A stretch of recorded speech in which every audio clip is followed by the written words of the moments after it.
Hello, hello, bonjour tout le monde, bonjour Julie. Bonjour Claire-Lise. Ah les amis, on est vraiment content de vous retrouver tout le long de cette année 2025 sur notre podcast qui s'appelle La femme christique, le courage d'une reine. Et oui, c'est un roman audio que l'on co-crée ensemble toutes les deux avec Julie tout le long de cette année sur ce sujet ô combien mystérieux de la femme christique. Mais alors, qu'est-ce que c'est la femme christique?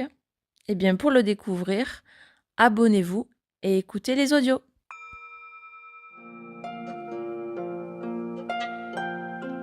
Il était une fois, l'histoire commence comme ça. J'ai le courage d'une reine.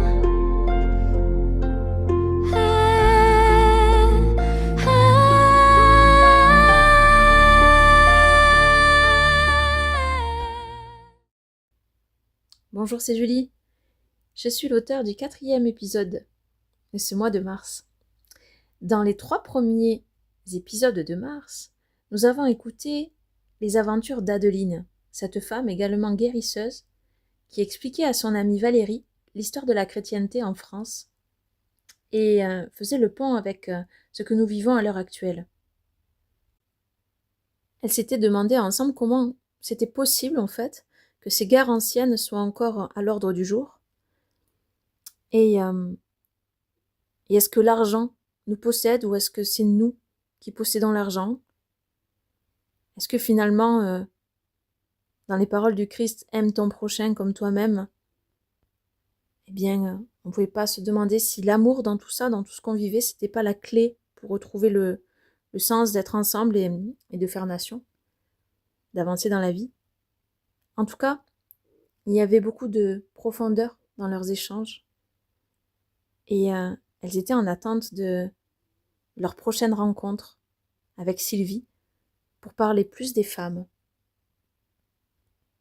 En parallèle, à son cabinet, elle avait reçu une revue, Les aventures d'Anaé, qu'elle allait lire bientôt.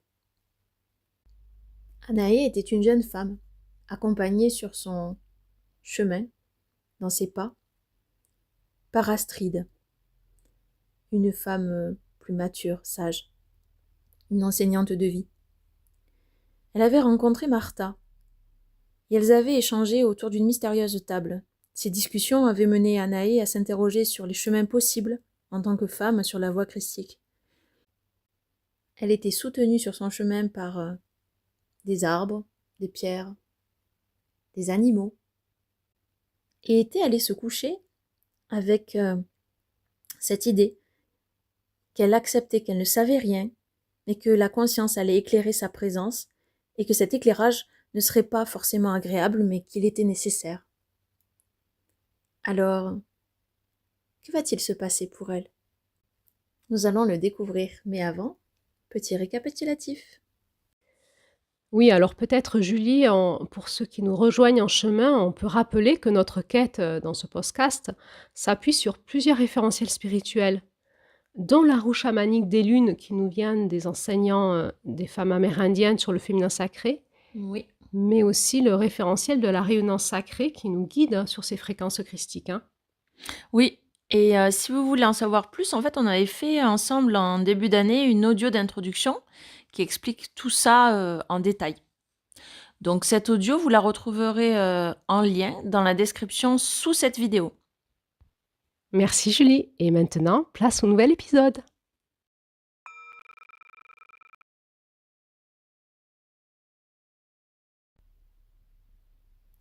Astrid s'était réveillée comme beaucoup de matins de sa vie, en même temps que le lever du soleil. Comme si, sous le noir de ses paupières, ses yeux entendaient la lumière derrière le voile. Oui, ses yeux étaient appelés à s'ouvrir en même temps que l'apparition progressive de la lumière du soleil. Elle aimait cet instant, reposant, du réveil.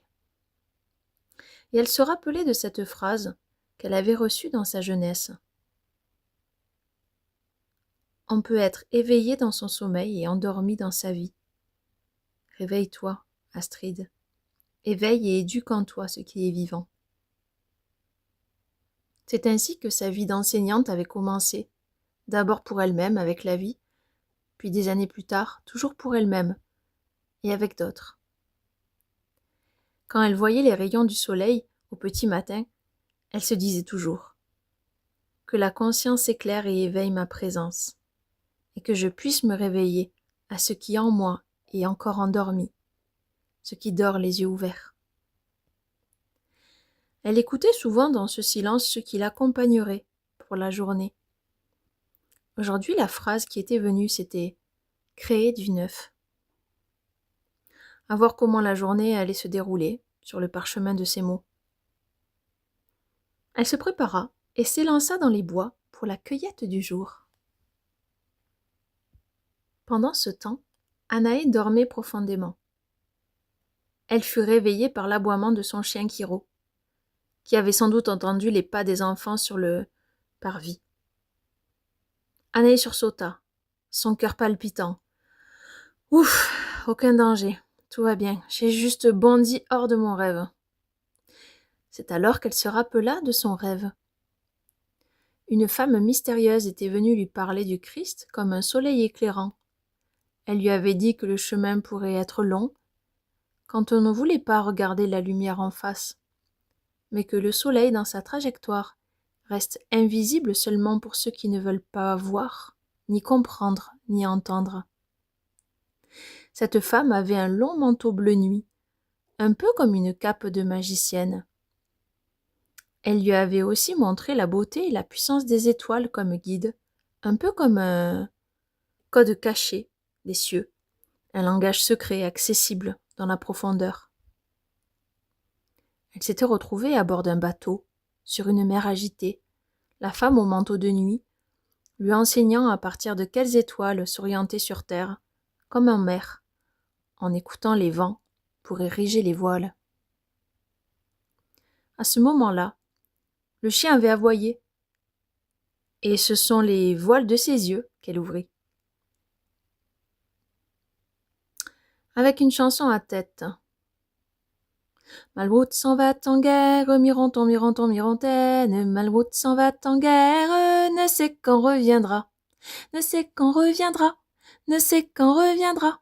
Il reviendra à Pâques, mironton, mironton, mirontaine, il reviendra à Pâques ou à la Trinité. C'est quoi ce délire? Pourquoi j'ai cette chanson dans la tête? Une chanson de guerre, quoi. Ou en plus, en fait, dans la chanson, en fait, il revient jamais à Pâques, hein, parce qu'il est mort, le mec. Bon, ça me rappelle quand même certaines histoires. Bon, franchement, se réveiller avec ça, bon, je me lève avec un beau rêve, et j'ai une chanson, pourrie dans la tête.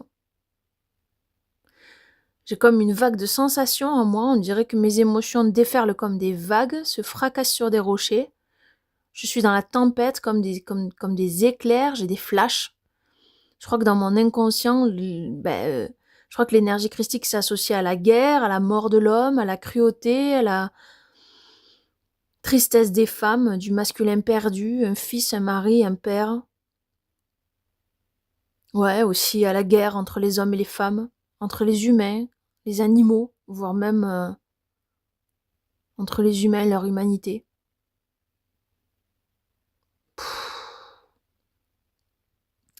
Du coup, je vois pas du tout comment faire avec tout ça, quoi. Pas du tout.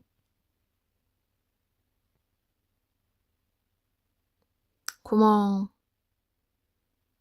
faire? Il y a des associations, des duos de pensée, des mémoires qui... Ah. Anaï allait ouvrir sa porte, sans se soucier une minute qu'elle était en pyjama, les cheveux aussi embrouillés que ses pensées et ses sentiments. Oh, salut Astrid, tu tombes bien? Bonjour. Je ne vais pas rentrer, Anaï. Je suis venue te donner ces champignons délicieux. Ah! Ah, merci, mais en fait, il se nomme Trompette de la mort. Anaï blanchit soudainement, comme si elle avait vu un fantôme. Malbroute s'en va en guerre, mironton, mironton, mirontaine. C'est une blague, murmura-t-elle. Astrid lui dit. Ce sont de très bons champignons. De très bons champignons. Pour entendre ce qui doit mourir, pour créer du neuf. Vitaminés, riches en protéines et en fibres, ils apportent aussi beaucoup de minéraux et permettent le bon fonctionnement du transit. Voilà, le transit, soupira Anaë. Allez, peut-être à plus tard, Anaë. En fin d'après-midi, tu me trouveras sur le rocher des Glas, à côté de la rivière. Si tu as envie de me rejoindre, ce sera avec plaisir. Tu pourras venir avec ce que tu as compris, peut-être. Et elle ferma la porte. Anaï n'en revenait pas. Elle devait être mal réveillée, c'est pas possible. Le rêve, la chanson, Astrid qui lui apporte les trompettes de la mort et qui lui donne rendez-vous sur le rocher du glas. Sérieusement. Le glas, c'est ce qu'on sonne quand quelqu'un meurt, non? J'aurais jamais dû me lancer dans ce défi de la femme christique. En 2 jours, c'est le bazar dans ma vie et tout se bouscule. Elle ouvrit le sac et sentit les champignons. Un mélange à l'odeur humide de la terre. Ils portaient avec eux beaucoup de douceur. Ils étaient vraiment en forme de trompette. Peut-être que quelque chose s'annonce alors. Ça m'a crispé tout ça. Je vais prendre une douche froide, et m'habiller, et j'irai promener Kiro dans le petit jardin d'enfants. Ça me fera du bien. Ça me fera du bien de prendre l'air, et puis aussi de voir les gosses s'amuser. Parfois Martha y va aussi avec son chat Bulle, qui la suit partout. C'est une patte, les enfants l'adorent ce chat. Ça va me détendre. Anaï se mit en tenue. Il faisait un beau soleil, mais avec beaucoup de vent aujourd'hui. Elle ajouta donc son bonnet sur ses oreilles et partit avec son chien en laisse au parc. Kiro était agité. Il tirait sur la laisse, créant des secousses dans la marche de la jeune femme, qui tirait elle aussi sur la laisse pour le faire ralentir. Le vent la poussait comme pour avancer, les bourrasques chantaient et sifflaient. Ah, j'aurais dû prendre mes gants. Elle enfonça ses mains dans ses poches, elle y retrouva la pierre et sourit. Mais la plume si douce s'envola avec énergie, et elle ne sut la rattraper. Une larme coula sur sa joue. J'y tenais à ma plume. Prête-moi ta plume pour écrire un mot. Ma chandelle est morte, je n'ai plus de feu. Ouvre-moi ta porte pour l'amour de Dieu. J'aime pas cette chanson en plus. À savoir ce qu'elle veut vraiment dire, hein.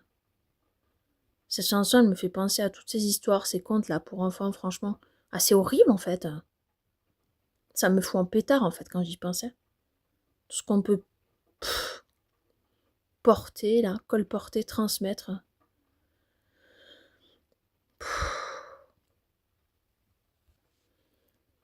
Cette plume-là, fragile, emportée par le souffle, là, ça me fait penser à la vie.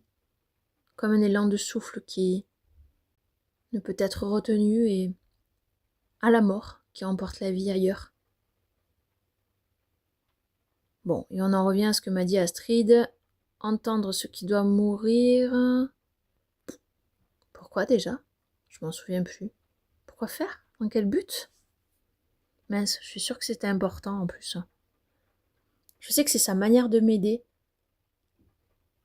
Même si souvent je comprends après et que sur le coup je peux m'agacer car ce n'est pas ce que je voulais qu'elle fasse.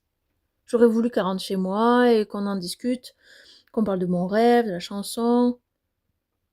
Kiro aboya. Chut! Allez, tout va bien. Chut! Pourquoi tu aboies comme ça? La question fit volte-face du chien à ses propres oreilles. Bah oui, elle aboyait. Elle aurait voulu aboyer et déverser à Astrid tout ce qui la minait, et se sentir soulagée. Et puis elle aurait voulu lui poser la question, pourquoi? Pourquoi la guerre, la mort, tout ça, sont si présentes? Alors que le rêve de cette femme et de sa guidance n'était pas du tout comme ça. Cela la ramenait à Martha. Il est quasi impossible d'être une femme. Est-ce possible de parcourir ce chemin de femme christique sans appeler à la dualité, aux oppositions, sans souffrir du passé que l'on porte? Pourquoi la mort est si présente? Est-ce la foi du féminin christique qui est mort ou qui risquerait d'être tué? Peut-être que je vais en parler à Martha si elle est au parc. Des rires se faisaient entendre au loin, ramenés par les vents.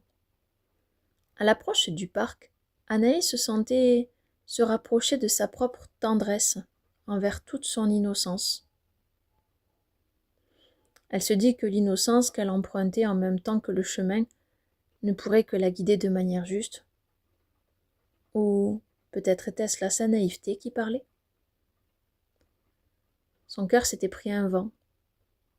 Elle serrait sa pierre de toutes ses forces, comme si elle avait le pouvoir de la garder dans son intention, dans sa voix. Elle remarqua en fait qu'elle serrait les poings, comme pour se battre, contre ses propres interrogations, pensées. En garde!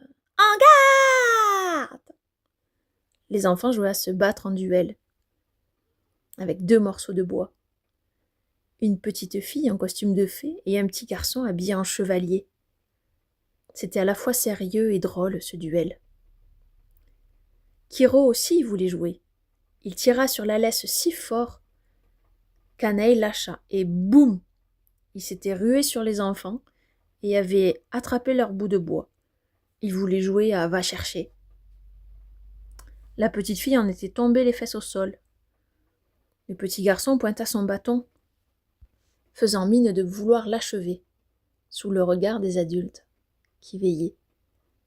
Et puis il sourit, et aida avec le même bâton à la relever. Il tira si fort qu'elle se souleva, mais comme sur une balançoire double, c'est lui qui tomba sur les fesses. Elle se jeta par terre à ses côtés. Ils rièrent de bon cœur et se donnèrent la main pour se relever. Anaï avait couru pour s'excuser auprès des enfants et des adultes du parc. Elle se sentait mal à l'aise, malgré la tranquillité qui régnait. « Ça va les enfants, vous ne vous êtes pas fait mal ?» En guise de réponse, le petit chevalier lui répondit. « Comment il s'appelle ton chien ?»« Kiro. »« Ça veut dire quoi, Kiro ?»« Ça veut dire main. » T'es trop rigolote. Tu nous aides à faire une baguette magique de fée? Demanda la petite fille. J'ai cassé la mienne. On peut jouer avec ton chien. Elle va chercher avec le bâton. Je sais. Anaïs se tourna vers les adultes, le regard en point d'interrogation. On peut jouer à va chercher ensemble vu que c'est mon chien. Comme ça, je veille à ce que ça se passe bien. Et je le rattache après et je vous aiderai. Je vous aiderai un peu avec la baguette. Si vos parents sont d'accord, bien sûr. C'est Papy Georges qui nous garde. Il est toujours d'accord. Tu mens, c'est même pas vrai. Il aime pas qu'on joue avec des chiens qu'on connaît pas. N'importe quoi. Si, c'est vrai. Non, c'est pas vrai. Tu dis n'importe quoi. Et les enfants se disputèrent. Ce qui fit venir leur papy, Georges, en réalité, le mari de Martha. « Oh, bonjour Georges. Tu es de retour ?»« Bonjour Anaï. Je suis de retour, oui, je suis rentrée tôt ce matin. »« Hein ? Martha n'est pas là ? » ?»« Non, elle prépare un repas pour mon retour, puisque je leur ai fait la grande surprise. » Alors les enfants, que se passe-t-il ? Vous vous rappelez de l'histoire des querelles et des conflits dans la marmite ? Oh ouais, oui, les querelles et les conflits. Les querelles et les conflits, papy. Ah, la marmite. Ah, la marmite. Et après, on peut jouer avec la dame. Oui, vous pouvez jouer avec mademoiselle Anaï. Quand elle était petite, elle aimait beaucoup les contes de fées. Les querelles et les conflits à la marmite. C'est quoi les querelles et les conflits à la marmite? Georges expliqua de sa voix mystérieuse. Eh bien, imaginons une marmite pleine d'eau et un feu magique en dessous. Chacun s'assoit autour de la marmite et du feu et exprime toutes ses querelles et ses conflits. Il a le droit de crier, d'être en colère, de pleurer, d'être content, peu importe. Ensuite, quand tout le monde a exprimé ce qu'il avait à exprimer, et quand personne n'a plus de mots, normalement, la marmite bout avec tout ce qu'on a mis dedans. On écoute alors ensemble le feu qui crépite et la marmite bouillir. Et là, c'est la magie qui opère, car à partir de ce moment, le chaudron est prêt à créer du neuf et à jouer à un nouveau jeu. Ah ouais, créer du neuf, merci! Merci Georges, c'est ça, s'écria Anaï. Et elle pensa. C'est ce qu'a dit Astrid ce matin. Je m'en souviens maintenant. Entendre ce qui doit mourir et créer du neuf. Ok. Bon, j'adore moi aussi votre histoire de la marmite. J'aurais bien besoin moi aussi de mettre tous mes conflits et interrogations dans cette marmite. Allons-y alors, fit Georges. Ces jeux d'enfants sont quand même un énorme enseignement pour moi. Elle passa donc la matinée avec Georges et ses petits-enfants. Elle rentra chez elle à midi et cuisina ses trompettes de la mort en omelette avec une belle salade, en se disant que quand même il se disait beaucoup de salade avec la femme christique, qu'il ne fallait pas qu'elle se mélange les pinceaux entre les histoires du passé, ses pensées, ses amalgames, qu'il fallait qu'elle fasse le tri de tout ça et voilà. Et puis, elle devrait sûrement laisser mourir beaucoup de choses du passé et même de ses propres fonctionnements pour pouvoir justement créer du neuf. Et comme on dit, partir du bon pied. Récupérer la sagesse de laisser mourir ses guerres intérieures, contre elle-même aussi. Bon allez, omelette à la trompette de la mort. En mangeant, elle ouvrit son livre sur la nature, et surprise, l'autre nom de la trompette de la mort, c'est corne d'abondance. Elle sourit. Cela lui fit penser au cycle de la lune et à ses phases de croissant, s'apparentant à des cornes. La vie avec ses cycles, ses hauts, ses bas. La mort, la vie. Vous pouvez trouver une forme d'équilibre, d'abondance peut-être même. Est-ce que cela voulait dire qu'à l'avenir, en créant du neuf, avec la femme christique, elle pouvait créer l'abondance de vie?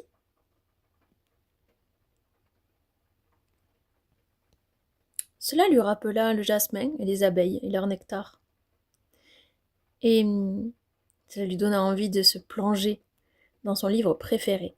Elle étudia donc tout l'après-midi le livre de la nature, jusqu'à ce qu'il soit temps d'aller rejoindre Astrid au rocher des Glas, près de la rivière. Elle s'en alla d'un pas plus léger dans les ruelles, puis s'enfonça dans les herbes hautes. En prenant ce raccourci, elle avait plus vite fait d'arriver au lieu de rendez-vous. La rivière se faisait entendre au loin. Elle pensait qu'elle avait beaucoup de chance de vivre si proche de la nature. Elle se mit à chantonner, le cœur paisible.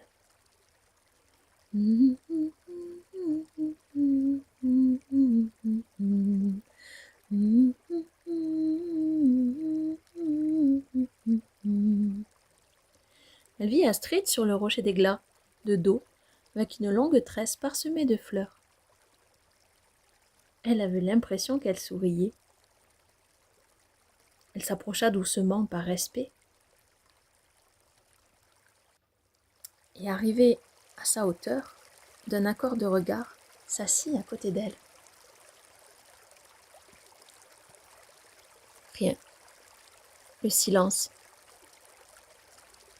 Une lumière si particulière, en ces fins d'après-midi, d'une douce chaleur enveloppante, qui lui rappela la femme de son rêve. Celle au grand manteau bleu nuit. Un frisson lui parcourut tout le corps. Astrid fit un son. Un peu comme si le frisson lui avait parlé et tout dit.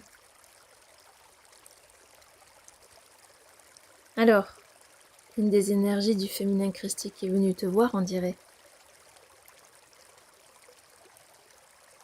Elle représente la partie de toi qui porte le manteau de ton être et qui peut orienter tes pas en lien avec le féminin, ton féminin dans ce monde, à ta place.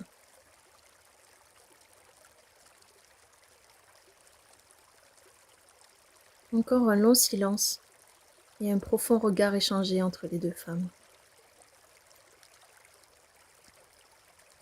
Anaïs sembla voir d'un coup la femme du rêve. Elle se tenait là, au-dessus de la rivière.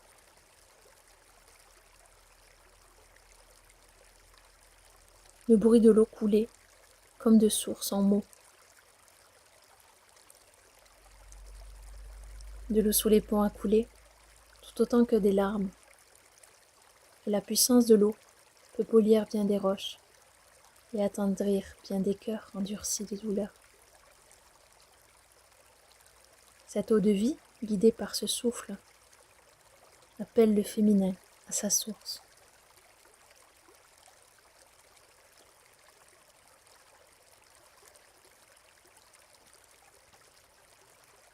Un clapotis sur l'eau, et la vision disparut.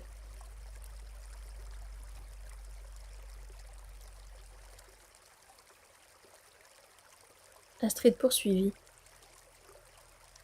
Le glas annonce la fin et le nouveau. Se tenir sur le rocher des glas, c'est comme souffler sur un feu en faisant un vœu. Celui de récupérer la mémoire, d'incarner ce féminin christique, malgré les histoires douloureuses, en nos cœurs, au-delà de nos peurs passées et à venir. Qu'est-ce qui vit en toi de ce féminin christique? Et qu'est-ce qui a envie de juste être en vie avec ici et à chaque pas que tu feras? Quoi qu'il se passe, comme conflit intérieur et extérieur.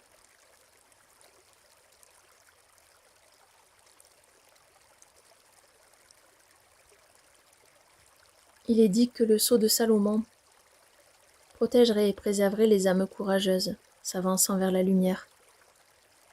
Toi qui aimes les fleurs, Anaï, et les plantes, tu regarderas ton livre et tu comprendras que même la nature nous montre que rien n'est noir ou blanc, rien n'est tout noir ou tout blanc. Cette plante, sceau de Salomon, peut être à la fois toxique et à la fois elle a des propriétés guérisseuses, anti-inflammatoires, adoucissantes et cicatrisantes.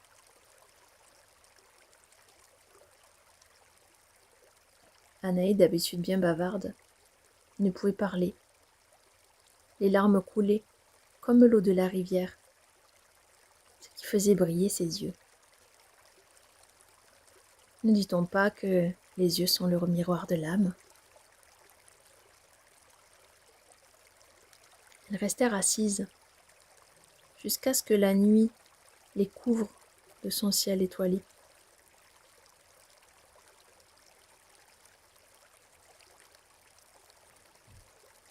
Anaï pensa. Le jasmin étoilé. L'odeur courait dans son nez, son corps et ses cellules.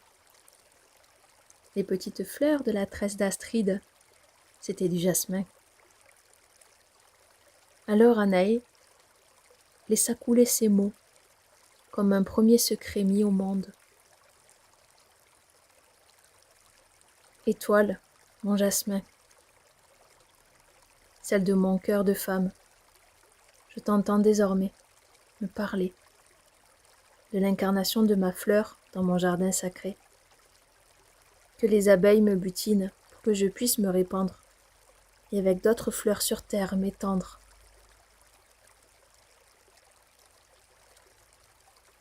Étoile, mon jasmin, sur le rocher des glas, je fais le vœu, un jour, d'incarner tout cela.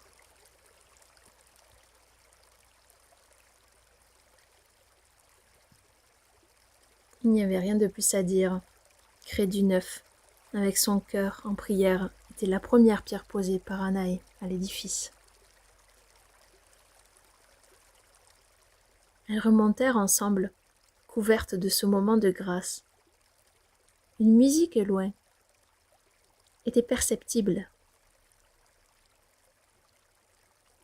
C'était Amazing Grace.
Elles se prirent dans les bras.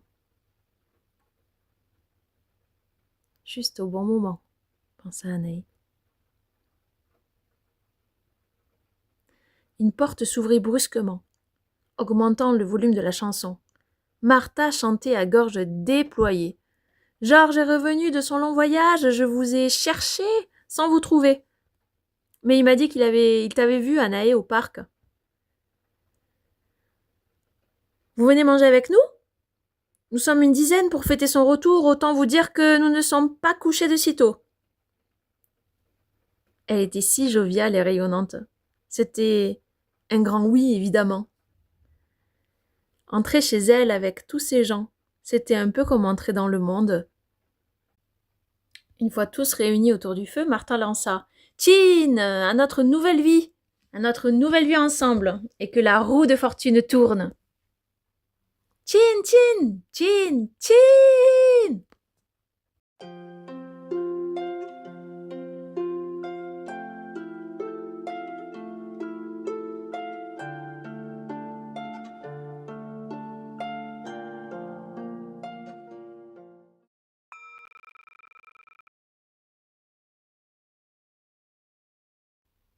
Voilà, cet épisode est terminé. Il reste encore un épisode en ce mois de mars, où nous allons retrouver Adeline. La femme christique, le courage d'une reine, c'est un roman initiatique qui chaque mois est en cours de création et que nous co-créons avec Claire-Lise. Alors, si vous avez l'envie, vous pouvez co-créer avec nous et commenter, poser vos questions et participer aussi en nous inspirant pour les prochains épisodes. Alors, en attendant, vous pouvez nous suivre sur Facebook, Instagram, Spotify, X et bien sûr YouTube. Vous pouvez liker, vous abonner et partager. Rendez-vous prochainement avec le dernier épisode de mars. C'était Julie pour les artistes du renouveau.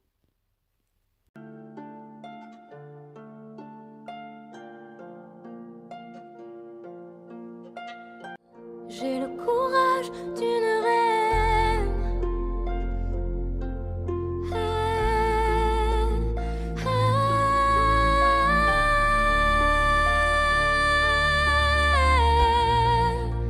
Le courage d'une reine.